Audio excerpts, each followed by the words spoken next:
पाहताय खरा सामना न्यूज, माध्यम डिजिटल, बातमी अस्सल।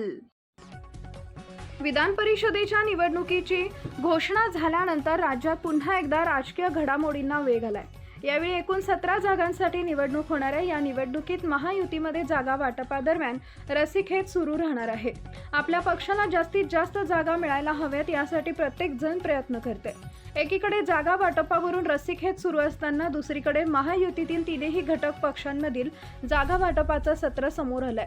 तर काही जागांसाठी अजूनही महायुतीमध्ये एकमत झालेलं नाही। असं असलं तरी पडद्यामागे मोठ्या घडामोडी घडत असून महायुतीतील बडे नेते एकमेकांशी चर्चा करत आहेत।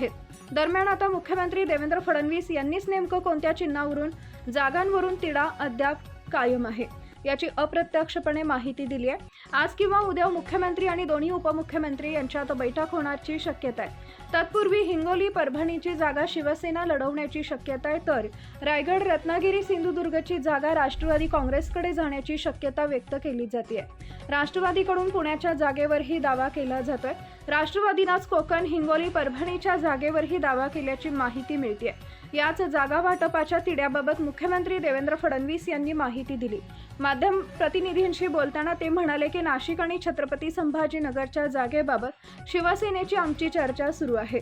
राष्ट्रवादीसोबत पुण्याच्या जागेबाबत आमची चर्चा सुरू आहे। आम्ही एकत्र बसू, त्यावर मार्ग काढू। अद्याप मार्ग निघालेला नाहीये। आमची चर्चा सुरू आहे असं फडणवीस म्हणाले। दरम्यान महायुतीमध्ये एकूण 17 जागांसाठी संभाव्य फॉर्म्युला समोर आलेला आहे।